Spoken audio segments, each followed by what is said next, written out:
In this video, I'm going to make a wall-mounted hunting trophy of a dinosaur. Egyptian style, of course.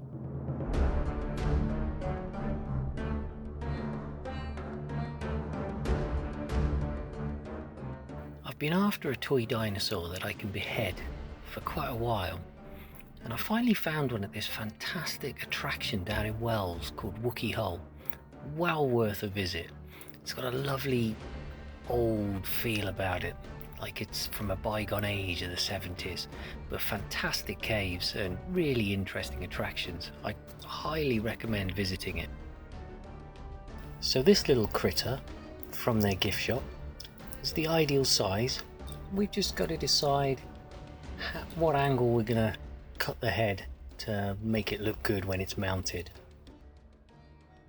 Viewer discretion advised. Although dealt with in a humane way according to RSP CPD guidelines, the following contains scenes some plastic dinosaur admirers may find disturbing.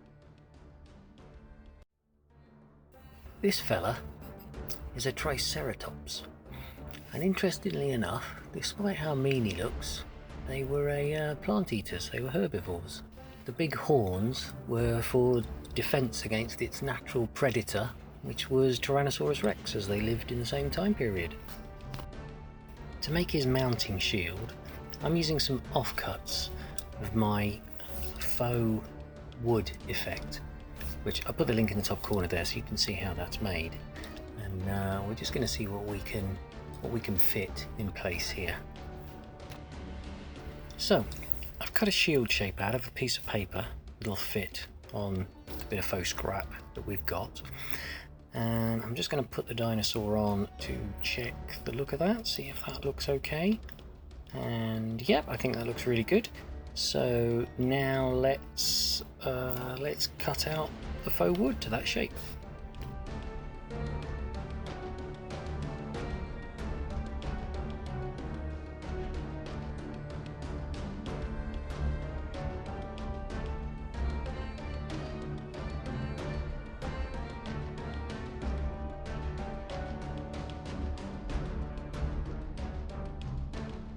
And we'll stick those together with a bit of wood glue.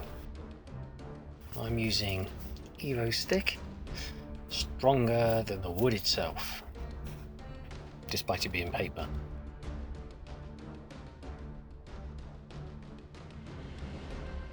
I'm being careful to make sure the glue doesn't seep outside the edge, because it won't look very attractive when we paint the shield later. Making sure we've got a gap at the top and around the edges.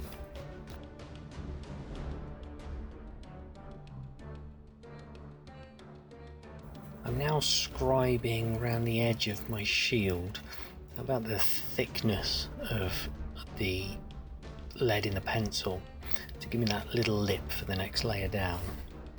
And with much care and patience, I shall cut the next shield out.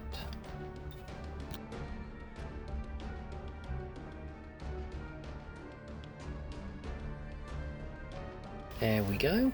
That's looking quite good. I think I'll just get about a 240 grit sandpaper just to rub off those little tatty bits of paper edging.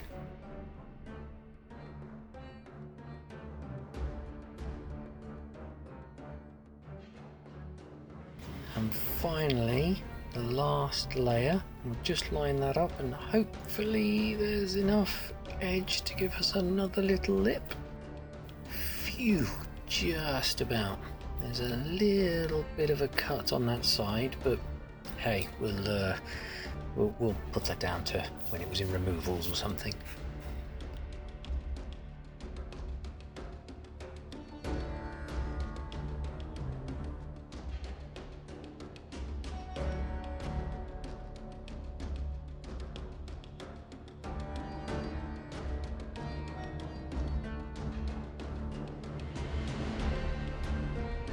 And once again, we'll score with a pencil around the edge. The pressing quite hard because the indent into the paper will actually help as a guide for the knife.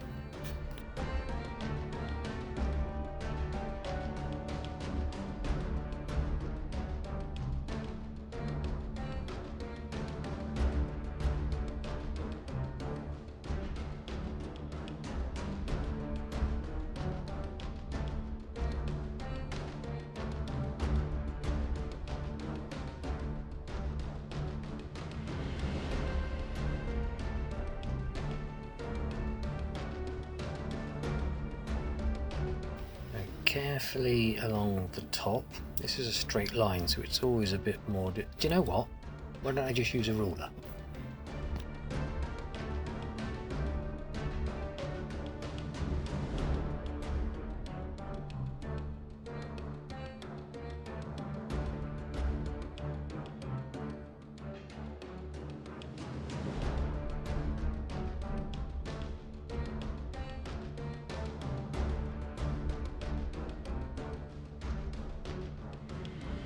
Right, we're about to start painting, so we'll give that a dusting off after it's had its sand.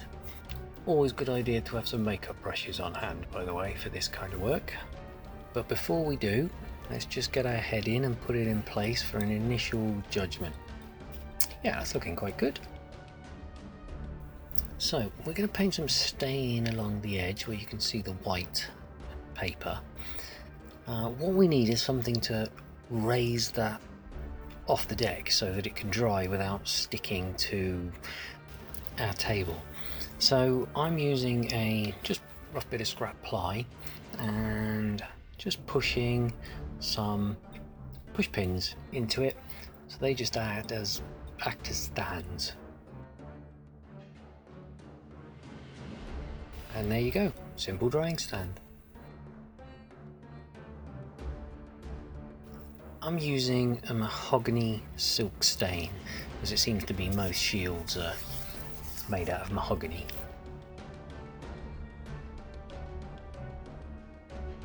After letting that dry, we'll give it a sanding before we add the next layer of varnish, which I'm going to use an antique pine over the top of that.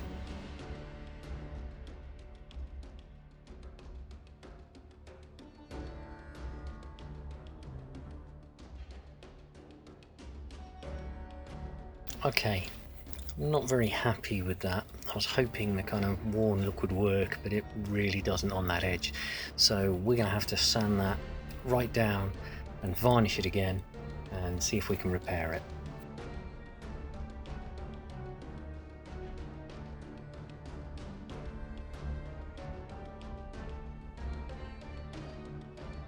Well, that sadly has not worked at all. We've got too many different colours of varnish and processes on there. So I thought, well, we've got our original paper template. I'll just glue that straight on and paint the wood effect directly on the shield.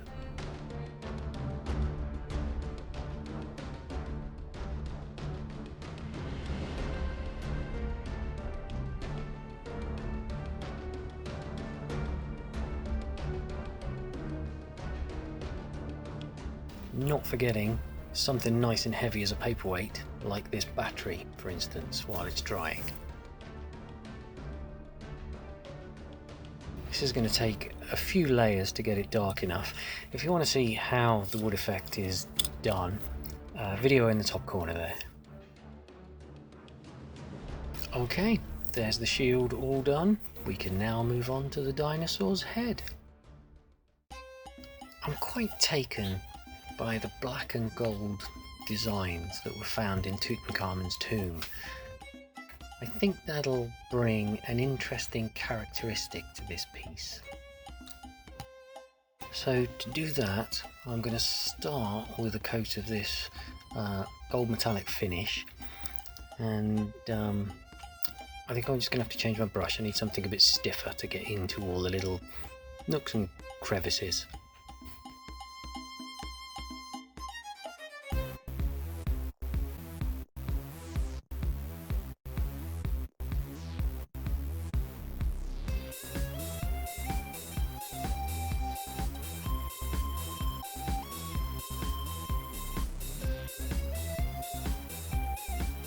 I think that looks absolutely fantastic.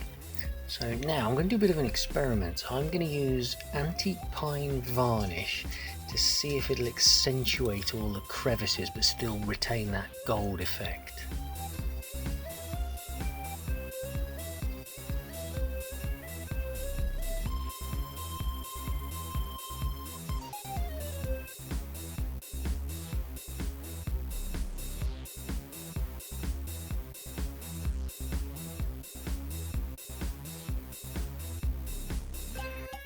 I gotta say, I'm really happy with how that's come out.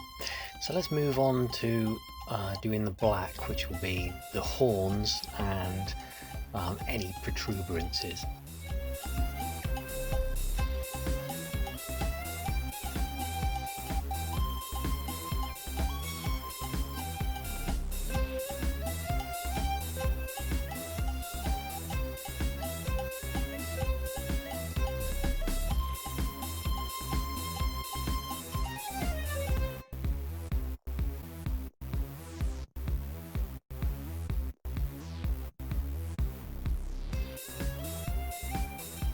And finally, to top it all, I'm going to use a clear gloss varnish over everything.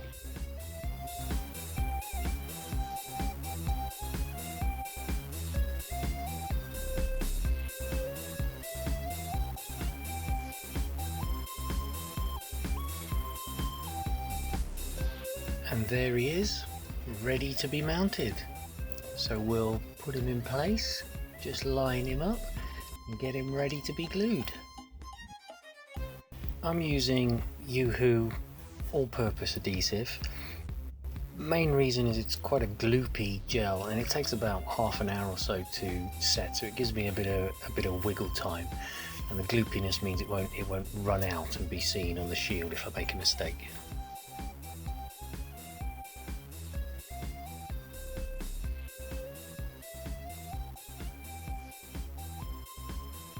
Gently does it.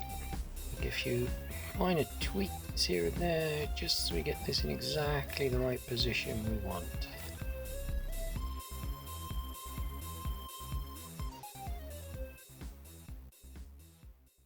And there we have it, an Egyptian style dino head trophy. So there's nothing left to do but mount it on the wall.